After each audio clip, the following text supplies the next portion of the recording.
నమస్తే, welcome to hash you. నేను మీ రాజేష్. ప్రస్తుతం బీఆర్ఎస్ పార్టీకి సంబంధించి రజతోత్సవ వేడుకలు జరుగుతున్నటువంటి సందర్భం మనం చూస్తున్నాం తెలంగాణలో. ఇట్లాంటి సందర్భాల్లో ఇప్పుడు సోషల్ మీడియాలో కానీ తెలంగాణ రాజకీయ వర్గాల్లో కానీ ఒక హాట్ టాపిక్ నడుస్తుంది. ఏంటంటే బీఆర్ఎస్ పార్టీ ఎప్పుడు కాంగ్రెస్ పార్టీ పైన ఇతర పార్టీల మీద విమర్శలు చేస్తూనే వాళ్ళు ఉనికి అర్థం కావట్లేదు. మరోవైపు ఆత్మవిమర్శ చేసుకున్నటువంటి పరిస్థితులు కూడా లేవు తెలంగాణ అధికారం కోల్పోయిన తర్వాత అనేది ప్రధానంగా ఇవాళ జరుగుతున్నటువంటి చర్చ. ఈ చర్చకు బేస్ ఏంటంటే ఇది ఎప్పటి నుంచో ఉన్నటువంటి అపవాద బీఆర్ఎస్ పార్టీ పైన. కానీ ఇప్పుడు మరొకసారి ఇది చర్చనీయాంశంగా ఎందుకు అవుతోంది? ఎందుకంటే ఏ పార్టీకైనా గెలుపోవటం సహజం. కానీ అది కట్ చేస్తే ఇప్పుడు తాజాగా విమర్శ ఎందుకు ఇవన్నీ తెర మీదకి వస్తున్నాయి అని కనుక మనం చూస్తే, పార్లమెంట్ ఎన్నికల్లో సీట్లు కోల్పోయినప్పుడు ఈ వాదన వినిపించింది. తెలంగాణలో అధికారం కోల్పోయిన తర్వాత ఈ అంశం తెర మీదకి వచ్చింది. దొరల పాలన విస్తృతంగా ప్రజల్లోకి బలంగా వెళ్ళినటువంటి సందర్భం మనం చూసాం. మరి ఇట్లాంటి సందర్భాల్లో ఇప్పుడు తాజాగా ఒక అంశం సోషల్ మీడియాలో బాగా వైరల్గా మారుతుంది. ఒక సామాన్యుడు కేటీఆర్కి బీఆర్ఎస్ పార్టీ వర్కింగ్ ప్రెసిడెంట్కు రాసినటువంటి లేఖ. ఆ లేఖ సారాంశం కనుక మనం తీసుకుంటే ఇవే అంశాలే అందులో అన్ని పొందుపరిచినటువంటి పరిస్థితులు కనిపిస్తున్నాయి. అంటే మరి ఈ లేఖని ఎవరన్నా కావాలనే ఏ రాజకీయ పార్టీయో లేకుంటే బీఆర్ఎస్ గిట్టనటువంటి వాళ్ళు సృష్టించినటువంటి లేఖ మనకు తెలియదు. మరోవైపు ఈ లేఖ కావాలనే ఎవరైనా బీఆర్ఎస్ టార్గెట్గా చేసి రాశారా తెలియదు. కానీ ఈ అంశం అయితే మాత్రం ప్రధానంగా డిస్కషన్ టాపిక్గా, హాట్ టాపిక్గా, చర్చనీయాంశంగా మారుతుంది. కానీ ఇందులో కూడా కొన్ని లిటిల్ ఇంట్రెస్టింగ్ థింగ్స్ కూడా కొన్ని స్పష్టంగా కేటీఆర్కు మరోవైపు బీఆర్ఎస్ పార్టీకి ఒకసారి పునరాలోచన చేసుకోవాల్సినటువంటి పరిస్థితులు కూడా ఉన్నాయి. అంటే అధికారం కోల్పోయిన తర్వాత ఇప్పుడు ఒకసారిగా కాంగ్రెస్ పార్టీ పైన వ్యతిరేకత ఉందని భావిస్తున్నటువంటి తరుణంలో బీఆర్ఎస్ పార్టీ ఆ దిశగా ఆలోచిస్తోంది. మరోవైపు రజతోత్సవ సభలో కూడా కేసీఆర్ విస్తృతంగా కాంగ్రెస్ పార్టీ తప్పిదాలని ఫెయిల్ అంటూ కూడా చెప్పినటువంటి సందర్భంగా ఇప్పుడు ఖచ్చితంగా ఈ లేఖలో ఉన్నటువంటి అంశాలను మరోవైపు బీఆర్ఎస్ పార్టీ భవిష్యత్తు దృష్ట్యా నిజంగా వాళ్ళ చుట్టూ ఉన్నటువంటి భజన పరులు కాకుండా కొంతమంది పాజిటివ్స్ మాట్లాడేటువంటి వాళ్ళు కూడా కొంత సద్విమర్శగా భావించి, కొంతమంది కావాలనే బీఆర్ఎస్ పార్టీ మరొకసారి రావాలని కోరుకున్నటువంటి వాళ్ళు ఏమన్నా విమర్శనాత్మకంగా ఏమన్నా ఈ లేఖ రాశారో తెలియదు. కానీ మొత్తం మీద అయితే మాత్రం ఒక లేఖ, ఒక మ్యాటర్ బాగా వైరల్ అవుతుంది. అయితే అందులో కంటెంట్ ఏంటంటే, మీ పార్టీ టీఆర్ఎస్గా పుట్టి బీఆర్ఎస్గా మారింది. రజతోత్సవం చేసుకుంటున్న సందర్భంగా మీకు, మీ కార్యకర్తలకు అభినందనలు. మీ హడావిడి చూస్తుంటే రేపో మాపో పవర్లోకి వచ్చేయాలి అన్నంత కంగారు స్పష్టంగా బీఆర్ఎస్లో కనిపిస్తుంది. ఈ సందర్భంగా సామాన్యుడిగా నేను కొన్ని వాస్తవాలను నిర్భయంగా మీ ముందుకు ఉంచాలనుకుంటున్నా. తెలంగాణను 10 ఏళ్లు పరిపాలించి అధికారం కోల్పోయిన తర్వాత 6 నెలలు తిరగకుండానే మీరు కాంగ్రెస్ సర్కార్పై విమర్శల వర్షం కురిపించడం మొదలుపెట్టారు. రేవంత్ సర్కార్ చేసిన పొరపాట్లను మీకు వరంగా అయ్యాయి. ఇక ప్రతిరోజు మీరు మీ సొంత మీడియా కాంగ్రెస్ని, రేవంత్ సర్కార్ని ఆడుకుంటున్న తీరు చూస్తే మీరు విమర్శలే తప్ప ఆత్మవిమర్శ చేసుకోరు అనే విషయం రూఢిగా అయిపోయింది. అందుకే మీరు ఎందుకు అధికారం కోల్పోయారో గుర్తు చేస్తున్నాను అంటూ ఈ లేఖ మొదలెట్టాడు. మరి ఇప్పుడు తెలంగాణ రాష్ట్ర సాధన కోసం పార్టీ పెట్టి ప్రత్యేక తెలంగాణ సాధించినటువంటి ఘనత ఖచ్చితంగా కేసీఆర్కే దక్కుతుంది. అందులో ఎటువంటి సందేహం లేదు. తెలంగాణను సాధించడానికి కేసీఆర్ రాజకీయంగా ఎత్తులు జిత్తులు పిల్లి మొగ్గలు ఎన్ని వేసినప్పటికీ అదంతా తెలంగాణ కోసమేనని జనం నమ్మారు. కానీ మీ 10 ఏళ్ల పాలన ఉద్యమ స్ఫూర్తిని దెబ్బతీసిందన్నది నిజం కాదా? రాష్ట్ర విభజన తర్వాత కూడా అధికారం మళ్ళీ అగ్రవర్ణాలకే దక్కింది. మరోవైపు పవర్ మీ ఫ్యామిలీ చుట్టూ తిరిగింది. మీ పాలనలో రియల్ ఎస్టేట్ బిల్డర్లు, ఎమ్మెల్యేలు, మంత్రులు వీళ్ళే బాగుపడ్డారు. జనం ఎప్పటిలాగే సామాన్య జనంగానే ఉన్నారు. మీరు చేసిన లక్షల కోట్ల అప్పులే ఇప్పటికీ తెలంగాణ రాష్ట్రాన్ని వెక్కిరిస్తున్నాయి. భవిష్యత్తులో మీకు మళ్ళీ అధికారం వస్తే రావచ్చు, కేసీఆరో మీరో ఎవరో ముఖ్యమంత్రి కావచ్చు. కానీ చరిత్రలో వాస్తవాలు చెరిగిపోవు కదా అంటూ కూడా రాసుకుంటూ వెళ్ళారు. మీరు సూటిగా సమాధానం చెప్పండి. దళితుడిని ముఖ్యమంత్రి చేస్తానని కేసీఆర్ అన్నారా లేదా? ఆయన ఎందుకు చేయలేదు? కనీసం దానిపై కేసీఆర్ ఏనాడైనా వివరణ ఇచ్చారా? అది దళితులకు మీరు చేసినటువంటి ద్రోహం కాదా? అధికారం ఒక అగ్రకులం నుంచే మరొక అగ్రకులానికే మారిందే తప్ప తెలంగాణలో పెద్ద మార్పేమీ లేదనేది నిజం కాదా? రాష్ట్ర విభజనలో జరిగింది కేవలం రాజకీయ మార్పిడి మాత్రమేనని అవునా కాదా? తెలంగాణ ఏర్పడితేనే, తెలంగాణ వాడు సీఎం అయితేనే తెలంగాణ బాగుపడుతుందని మీరు వాదించారు. మరి బీసీలు, ఎస్సీలు బాగుపడాలంటే వాళ్ళు ఎందుకు సీఎంలు కాకూడదు? వాళ్ళని మీరెందుకు సీఎంలను చేయకూడదు అంటూ ప్రశ్నలు సంధించినటువంటి పరిస్థితి. 10 ఏళ్ళు కేసీఆర్ ముఖ్యమంత్రి, మీరేమో మంత్రి, మీ చెల్లెలు కవిత ఎంపీ, ఆమె ఓడిపోతే తిరిగి ఎమ్మెల్సీ, మీ బావ హరీష్ రావు మంత్రి, మీ చిన్నమ్మ కొడుకు సంతోష్ రావు ఎంపీ. ఆలోచించండి, మీ కుటుంబంలో పదవులు లేని వాళ్ళు ఎవరైనా ఉన్నారా? మీకు పదవులు ఇవ్వడం కోసమే తెలంగాణ ఏర్పడిందా? ఇంత నిస్సిగ్గుగా భారతదేశంలో ఏ కుటుంబమైనా పదవులను పంచుకుందా? దీనిపై ఎప్పుడైనా మీరు ఆత్మవిమర్శ చేసుకున్నారా కేటీఆర్ అంటూ కూడా ఈ లేఖ కొనసాగినటువంటి పరిస్థితి.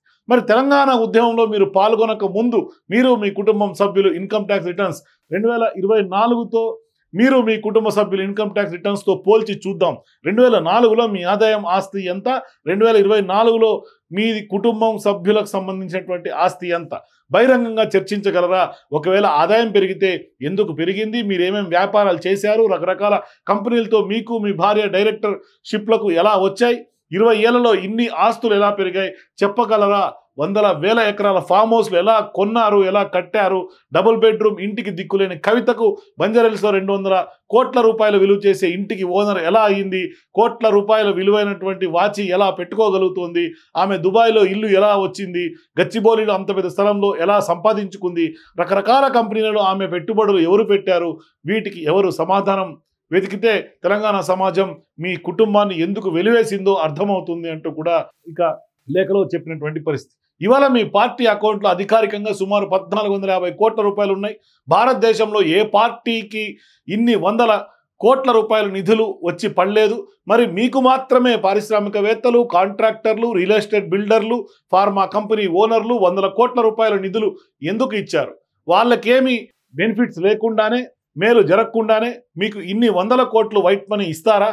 మీ రాజకీయ విధానాలు, అడ్మినిస్ట్రేషన్ పాలసీలు వాళ్ళకి ఏమి అనుకూలంగా ఉంటేనో కానీ ఇది పరోక్షంగా అవినీతి సొమ్ము కాదా, మీరు అవినీతి పరులు కాదా అనేది క్వశ్చన్. మరి తెలంగాణ ఉద్యమంలో కేసీఆర్, హరీష్ రావు, కేటీఆర్ ఇచ్చిన నినాదాలకు ఆకర్షితులై వందల మంది యువకులు ప్రాణత్యాగం చేశారు. మరి మీ కుటుంబంలో ఒక్కరు కూడా ఎందుకు ప్రాణత్యాగం చేయలేదు? 1400 మంది ప్రాణాలు పోయాయి, కానీ మీ ఫ్యామిలీలో ఎవరికి ఒంటి మీద గీత కూడా పడలేదు. త్యాగం అంటే వాళ్ళది, భోగం అంటే మీది అన్నది ఆ లేఖలో వాళ్ళు క్వశ్చన్ చేసినటువంటి పరిస్థితి. కనీసం ఆ కుటుంబాలకి 10 ఏళ్లలో ఒక్కసారైనా న్యాయం చేశారా? తెలంగాణ వచ్చే వరకు మాత్రమే మీది ఉద్యమ పార్టీ, ఆ తర్వాత మీది కుటుంబ పార్టీ. తెలంగాణ ఫలితాలను మీ కుటుంబమే అనుభవించింది. దీన్ని ఎప్పటికీ మీరు కాదనలేరు. తెలంగాణ ఉద్యమంలో అసూలు బాసిన వాళ్ళ జాబితా ఇప్పటికైనా మీరు బయట పెట్టండి. మీ పార్టీ అకౌంట్లో ఉన్న 1450 కోట్ల రూపాయలు బయటకు తీసి అమరవీరుల కుటుంబాలకు ఒక్కొక్కరికి ₹1 కోటి ఇవ్వండి. మీ తెలంగాణ గుండె చప్పుడు ఏమిటో తెలుస్తుంది. 10 ఏళ్ళు మీరు టికెట్లు ఇచ్చింది ఎవరికో తెలుసా? ఉద్యమంలో సంబంధం లేని రియల్ ఎస్టేట్ వ్యాపారులు, విద్యా వ్యాపారులు, మైనింగ్ డాన్లు, ఫార్మా కంపెనీ ఓనర్లు, ఇన్ఫ్రా కాంట్రాక్టర్లు, వీళ్ళే తెలంగాణ ప్రత్యేక రాష్ట్ర ఫలితాలను 10 ఏళ్ల నుంచి అనుభవిస్తున్నారు. తలసాని శ్రీనివాస్ యాదవ్, మల్లారెడ్డి, హెట్రో పార్థసారథి, పల్లారాజేశ్వర రెడ్డి, ఆర్మూర్ జీవన్ రెడ్డి, వద్దిరాజ్ రవిచంద్ర అలియాస్ గ్రానైట్ రవి, ఎవరు వీళ్ళంతా? ఉద్యమంలో లాఠీ దెబ్బలు తిన్నారా? తూటాలకు ఎదురెళ్ళి నిలబడ్డారా? కానీ తెలంగాణ రాగానే వీళ్ళంతా మీ చుట్టూ చేరారు. కాదు, మీరే పిలిచి చేర్చుకున్నారు. కారణం, మీకు వేల కోట్ల డబ్బులు కావాలి, అది వీళ్ళు సంపాదించి పెట్టాలి. టీఆర్ఎస్ ఒక ఉద్యమ పార్టీ కాదు, ఫక్తు రాజకీయ పార్టీ. ఆ పార్టీ అవసరాల కోసం ఏ నిర్ణయాలైనా తీసుకుంటాం. ఒకప్పుడు కేసీఆర్ చెప్పిన మాటలు ఇవి. దానికి తగినట్టుగానే ఉద్యమ నేతలని తగిలేసి ఉద్యమానికి వ్యతిరేకంగా పనిచేసినటువంటి వాళ్లకు బ్రహ్మరథం పట్టి తీసుకొచ్చారు. మీరు ఇవన్నీ గమనించినటువంటి జనం మొన్న 2023లో మీకు దెబ్బ కొట్టారు, అధికారం నుంచి ఓడగొట్టారు. అంటే సెంటిమెంట్ ప్రాణంగా టీఆర్ఎస్ పుట్టింది, కానీ కేసీఆర్కి ఆయన కుటుంబ సభ్యులకు మాత్రం ఇంత కూడా సెంటిమెంట్ ఉండదు. ఎంతమంది లీడర్లను మీరు తొక్కి పడేశారో గుర్తుందా? ఉద్యమ తొలి రోజుల్లో తనతో సమాంతరంగా ఎదిగినటువంటి గాథ ఇన్నయ్య, ఆలె నరేంద్ర, రేగులపాటి పాపారావు, మందాడి సత్యనారాయణ రెడ్డి, విజయశాంతి, రఘునందన్ రావు, రవీంద్ర నాయక్, విజయరామారావు లాంటి నాయకుల్ని పార్టీ నుంచి నెట్టి పడేశారు కేసీఆర్. వాళ్ళ పట్ల ఎంత అవమానీయంగా మీరు ప్రవర్తించారో మర్చిపోయి ఉండొచ్చు, కానీ జనం మర్చిపోలేదు. ఆ తర్వాత కోదండరాం, జితేందర్ రెడ్డి, రాములు నాయక్, ఈటల రాజేందర్, రాజయ్య యాదవ్, చెరుకు సుధాకర్, జిట్టా బాలకృష్ణారెడ్డి, వీళ్ళందరినీ మీ సొంత అవసరాలకు వాడుకొని పూర్తిగా నాకేసి అవసరం తీరాక ఎంత దారుణంగా బయటికి గెంటేశారో జనం మర్చిపోతారా?